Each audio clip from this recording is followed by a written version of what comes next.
Hello दोस्तों, अगर आप इस YouTube चैनल पर पहली बार विजिट कर रहे हैं तो इसे लाइक और सब्सक्राइब करें, अन्य फ्रेंड के साथ शेयर करें। हमारी लगातार सीरीज चल रही है important personalities. Important personalities India and world की इम्पोर्टेंट पर्सनैलिटीज के बारे में हम लगातार एक सीरीज चला रखी है। उस सीरीज में आज जिसकी हम जिक्र करने वाले हैं वो है बिरजू महाराज। बिरजू महाराज का आज हम जिक्र करेंगे। इसी तरह की कंटिन्यूस टेस्ट सीरीज से जुड़ने के लिए टेस्ट इसकी इम्पोर्टेंट पर्सनैलिटीज से संबंधित लगातार कंटेंट अपलोड कर रहे हैं। उसको देखने के लिए और उनके बारे में कुछ जानकारी हासिल करने के लिए, उससे हमारे जीवन में क्या फर्क पड़ेगा, हमारे जीवन में किस तरह से सुधार होगा, हमारा जीवन किस तरह से प्रभावित होगा, ये भी हमें उनसे बहुत ज़्यादा सीखने को मिलेगा। इसी तरह का देखने के लिए चैनल को सब्सक्राइब, लाइक और अन्य फ्रेंड के साथ शेयर करें और कमेंट लगातार करते रहें। बिरजू महाराज, आज बिरजू महाराज के बारे में जिक्र करेंगे। पंडित बृजमोहन मिश्र, जिन्होंने बिरजू महाराज भी कहा जाता है, पूरा नाम उनका क्या है? पंडित बृजमोहन मिश्र, जिन्हें हम प्यार से क्या बोलते हैं? बिरजू महाराज। तो अगर इनके बात करें तो ये भारतीय कथक नर्तक थे, कथक नृत्य से संबंधित थे। शास्त्रीय कथक नृत्य के लेखक, कालिका बिदाणी घराने के अग्रणीय नर्तक भी रहे थे। ये शास्त्रीय कथक नृत्य के लखनऊ घराना के कालिका बिदाणी घराने के नर्तक रह चुके हैं। तो कहाँ से संबंध रखते हैं ये? प्रारंभ में लखनऊ घराने से। इसके अलावा इनके बारे में देखें तो पंडित जी, मतलब पंडित बिरजू महाराज जी नर्तकों के महाराज परिवार के वंशज थे। इनमें अन्य प्रमुख विभूतियां में इनके दो चाचा व ताऊ शंभू महाराज और लच्छू महाराज भी थे। मतलब बिरजू महाराज को जो नर्तक की प्रेरणा मिली थी वो इनके दो चाचा, एक का नाम है शंभू महाराज और एक का नाम है लच्छू महाराज, इनसे। और सबसे ज्यादा इनका योगदान रहा था किनका? लच्छू महाराज का। और इनके सवे के पिता और गुरु अच्छन महाराज भी इसमें शामिल थे। तो पिता भी थे, मतलब इनकी जो फैमिली है लगातार नर्तक घराने से जुड़ी हुई थी, तो इनको भी काफी अच्छी प्रेरणाएं मिली। हालांकि इनका प्रथम जुड़ाव नृत्य से ही है, फिर भी इनकी गायकी पर भी अच्छी पकड़ थी और एक अच्छे शास्त्रीय गायक भी ये थे। नर्तक तो करते ही थे, नृत्य तो, इसके साथ साथ गायक भी थे और कई सारी फिल्मों में इन्होंने अपना रोल प्ले कर चुके हैं। उन्होंने कथक नृत्य में अपने आयाम नृत्य नाटिका को जोड़कर उसे कई ऊंचाइयों तक पहुंचाया और उन्होंने कथक हेतु कलाश्रम की भी स्थापना की थी। शास्त्रीय कथक नृत्य को देश देश तक पहुंचाने के लिए उन्होंने कलाश्रम की स्थापना की थी। इसके अलावा उन्होंने विश्व पर्यंत भ्रमण कर शस्त्रों नृत्य कार्यक्रम करने के साथ साथ कथक शिक्षार्थियों हेतु सैकड़ों कार्यशालाएं भी आयोजित करवाई थी। तो क्लासरूम की स्थापना की, बहुत सारी कार्यशालाएं इनके द्वारा स्थापित की गई। अब देखते हैं, ये हैं बिरजू महाराज का चेहरा। अब देख सकते हैं तस्वीर के अंदर, ये बिरजू महाराज। इसके अलावा इनकी पृष्ठभूमि, जन्म से संबंधित, जन्म कहाँ हुआ था? 4 फरवरी 1938 को हुआ, लखनऊ उत्तर प्रदेश में। मूल भारत के थे। हिंदुस्तान शास्त्रीय संगीत नृत्य से इनका संबंध था।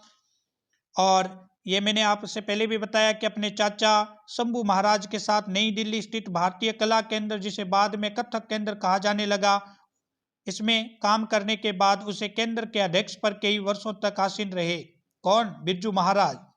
आरंभिक जीवन के बारे में मैंने पहले भी बताया इनके आपके शुरुआत में। और देखते हैं कि बिरजू महाराज का जन्म कथक नृत्य के प्रसिद्ध जगन्नाथ महाराज के घर हुआ था और जिन्हें लखनऊ घराने के अच्छन महाराज भी कहा जाता था।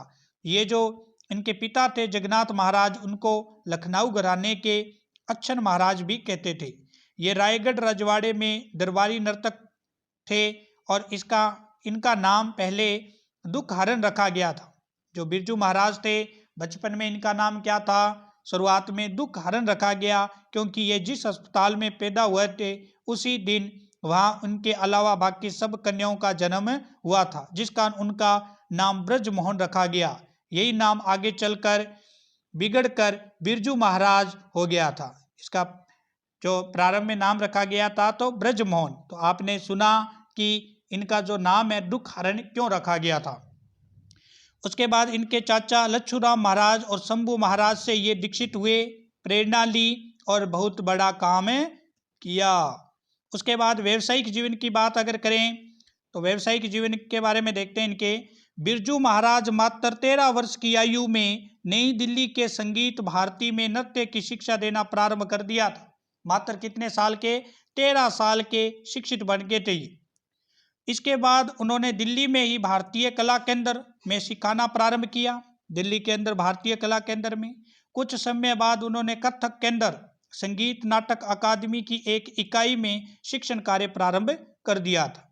ये संकाय के अध्यक्ष थे तथा निदेशक भी रहे। और उसके बाद ये सजाती राय की फिल्म शतरंज के खिलाड़ी के अंदर, तो मैंने पहले भी बताया था ये क्या करते थे, फिल्म में भी इनका योगदान था। सत्यजीत रे की एक फिल्म थी शतरंज के खिलाड़ी की संगीत रचना की थी तथा उसके गानों एवं नृत्य के गायन में भी सहयोग दिया था। इसके अलावा वर्ष 2001 में हिंदी फिल्म देवदास में एक गाना छेड़ छेड़े मोए का नृत्य संयोजन भी इनके द्वारा किया गया था। देवदास की एक फिल्म थी, इसमें एक गाना था काहे छेड़ छेड़े मोए, इसका संयोजन भी बिरजू महाराज के द्वारा ही किया गया था। इसके अलावा अन्य फिल्मों में भी इन्होंने कुछ ना कुछ अपना योगदान दिया है, जैसे डेढ़ रस किया, उमराव जान, संजय लीला बंसाली की निर्देशित बाजीराव मस्तानी के भी ये कथक नृत्य के संयोग। इस बाजीराव मस्तानी के अंदर कथक नृत्य का संयोजन जो किया था वो बिरजू महाराज के द्वारा ही किया गया था। अब इन्हें पुरस्कार और सम्मान भी मिले हुए हैं, ये तस्वीर में देख सकते हैं। बिरजू महाराज को तत्कालीन राष्ट्रपति प्रणब मुखर्जी के सर्वश्रेष्ठ नृत्य निर्देशन हेतु राष्ट्रीय फिल्म पुरस्कार, तो इन्हें राष्ट्रीय फिल्म पुरस्कार भी दिया गया। किसके द्वारा? प्रणब मुखर्जी के द्वारा, उस समय के प्रधानमंत्री थे। बिरजू महाराज को अपने क्षेत्र में आरंभ से ही काफी प्रशंसा और सम्मान मिले थे। पद्म विभूषण, संगीत नाटक अकादमी, कालिदास सम्मान, इनकी काशी हिंदू विश्वविद्यालय, खेरागढ़ विश्वविद्यालय से डॉक्टर की उपाधि प्रदान की गई थी इन्हें। तो इस तरह से कई सम्मान मिले उन्हें। हिंदी फिल्म बाजीराव मस्तानी में मोहे रंग दो लाल गाने पर नृत्य निर्देशन के लिए इन्हें फिल्म फेयर पुरस्कार भी मिला हुआ है। बाजीराव मस्तानी के अंदर इन्होंने मोहे रंग दो लाल गाने का नृत्य निर्देशन किया था। इसके अलावा लता मंगेशकर पुरस्कार, भरतमुनि पुरस्कार, राष्ट्रीय फिल्म पुरस्कार, ढेरों सारे पुरस्कार इन्हें मिले हुए हैं। तो इस तरह से आज हमने, अब तो इनका निधन भी हो गया है और परीक्षा की दृष्टि से भी इम्पोर्टेंट है, क्योंकि परीक्षा में भारतीय कला, साहित्य और नृत्य से संबंधित क्वेश्चन पूछे जाते हैं। तो करंट को साथ में जोड़ते हुए बिरजू महाराज का क्वेश्चन पूछा जा सकता है। तो बिरजू महाराज कहाँ से थे, कहाँ से इनकी प्रारंभिक शिक्षा हुई, किस में इनका सहयोग था, किस घराने से संबंधित थे, किस नृत्य से संबंधित थे, कौन से इन्हें अवार्ड मिलेंगे और इनका व्यक्तिगत जीवन क्या था, इससे संबंधित क्वेश्चन हमसे पूछे जा सकते हैं। तो इसी तरह से इम्पोर्टेंट पर्सनैलिटी की सीरीज में शामिल होने के लिए चैनल को सब्सक्राइब और लाइक करें, अन्य फ्रेंड के साथ शेयर करें, कमेंट लगातार करते रहें। Thank you.